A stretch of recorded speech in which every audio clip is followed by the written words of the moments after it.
NDA को ज्यादा फायदा होगा या फिर विपक्ष को ज्यादा फायदा होगा? लोगों से पूछा हमने, तो लोगों की तरफ से क्या जवाब आए? 66% लोगों ने कहा कि एनडीए को होगा, 26% ने कहा विपक्ष को होगा, 8% ने कहा कह नहीं सकते।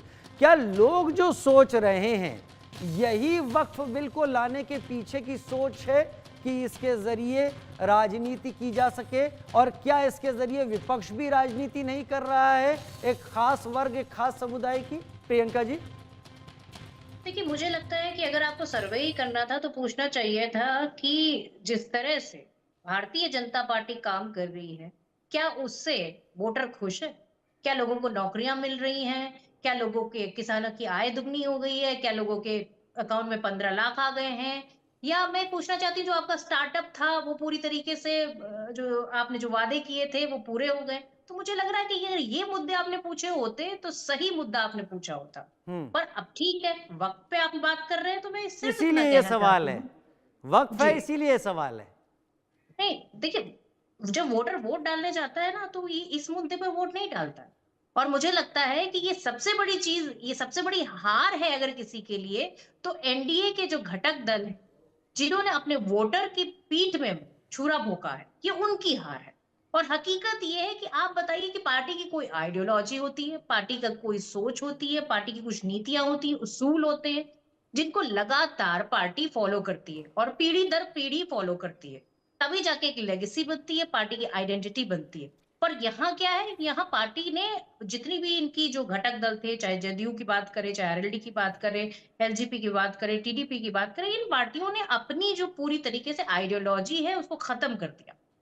लोगों के अंदर जो सद्भावना और विश्वास था इन पार्टियों को लेकर, वो पूरी तरीके से खत्म कर दिया। तो हकीकत ये है कि ये इनका जो चेहरा है, जो पूरी तरीके से सामने आ गया और इनकी पार्टी की खुद की आइडियोलॉजी पूरी तरीके से इन्होंने अपने हाथों उसको अंत कर दिया। अब मैं पूछना चाहती हूँ कि इससे फ़ायदा किसका हो रहा? इससे फ़ायदा सीधा-सीधा बीजेपी का हो रहा है क्योंकि बीजेपी चाहती है कि किस तरह से वो अपने घटक दल को खत्म करे और वो नीतीश जी को पूरी तरीके से सफाचट करना चाहती है और वो उस काम में सक्सेसफुल हो। आज जब प्रेस कॉन्फ्रेंस कर रहे थे जदयू के नेता, तब जब उनसे सवाल पूछा गया, तो वो भागते नज़र आए और उनमें कुछ तो नेता जो थे, जो मेन नेता कहने चाहिए गुलाम जी, वो तो बोल ही नहीं रहे थे। कितने सारे तो पार्टी से लोग छोड़कर चले गए।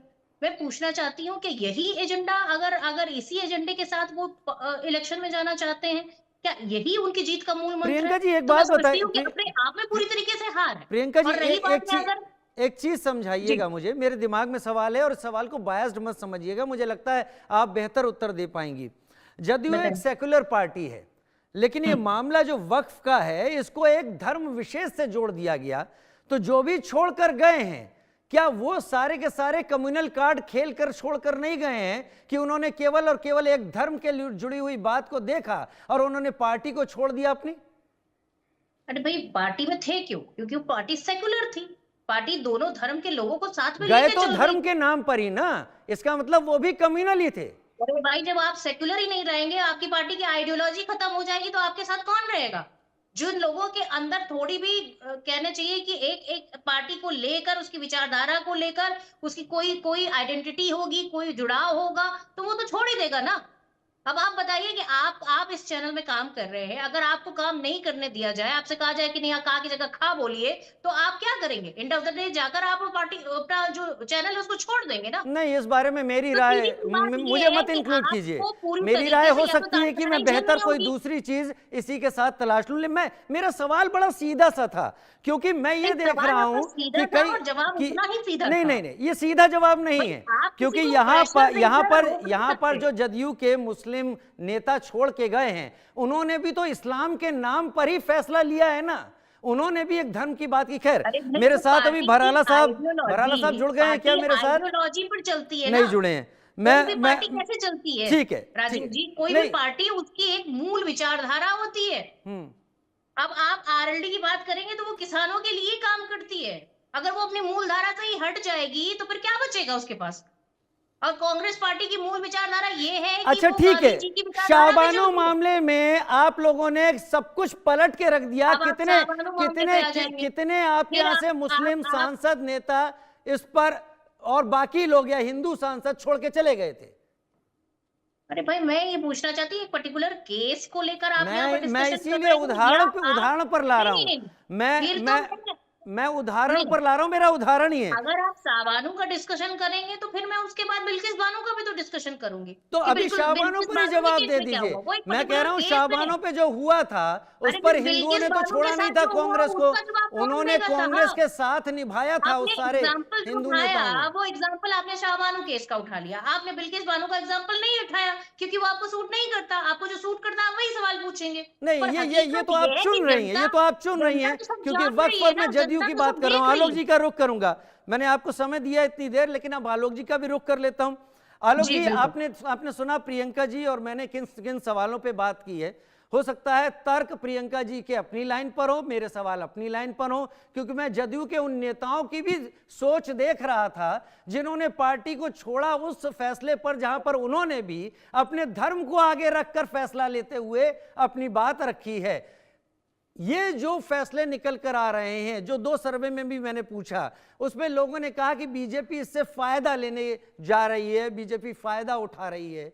और भी सवाल है मेरे पास, लेकिन आप किस तरीके से देख रहे हैं जो अब ऊपरी सदन से पास होने के बाद अब बवाल मचा हुआ है? देखिए राजीव जी, मैं तो इसको धर्म से भी ऊपर मानता हूं। इसीलिए तो जो लोग ये कह रहे हैं कि सेकुलर, यही तो सेकुलरिज्म है कि इसमें दूसरे धर्म के लोग भी शामिल होंगे। मैं जो समझ पा रहा हूँ इसमें तो, चूंकि जो पंथ निरपेक्षता जो संघ और भारतीय जनता पार्टी उपयोग करती है शब्द का, या वैसे भी अखबारों में भी छपता है कि हाँ हम ज्यादा कट्टरपंथी की बात न करें, तो इसमें तो ये शामिल किया गया है कि सब सब धर्मों के लोग शामिल हों। यदि संपत्ति है, देखिए दो ही अर्थ है, जकात और वक्फ। जकात जो है वो हर एक इंसान का, मतलब वैसे तो हिंदू में भी दान करने का वो प्रावधान है। इसी तरह से जो ये है सॉरी, मेरा मानना है वक्फ इसलिए है कि आप जो संपत्ति है वो किसी ने यतीम लोग, महिलाओं के लिए, जो महिलाएं विधवा हैं उनके लिए उसका उपयोग हो, गरीबों के लिए हो। लेकिन इसके बजाय जो अवैध संपत्ति पर हाँ, कब्जा जैसे किया 15 हुआ है एकड़ का शहरों में, उपयोग हो रहा है। देखिए देश भर में कितने ही राज्यों में, उत्तर प्रदेश लगा हुआ है इसलिए वहां आप, मैं तो बल्कि प्रियंका जी आपने नाम लिया तो मैं समझा था प्रियंका गांधी शामिल हो रही है कहीं बहस में, क्योंकि प्रियंका गांधी जी पूरे संसद में आई नहीं बिल पर, चूंकि उनको वोट चाहिए, अभी अभी जीती है। उनको भी लगता है कि अरे हिंदुओं को कहीं ऐसा तो नहीं है, मैं तो समर्थन करना चाहिए मुझे। अब वो परिवार में तय हुआ या नहीं हुआ मैं नहीं जानता, लेकिन आप देखिए कि सोनिया गांधी, राहुल गांधी, जो राहुल गांधी जी को तो केरल में मुस्लिम को खुश करना है, तो ये केवल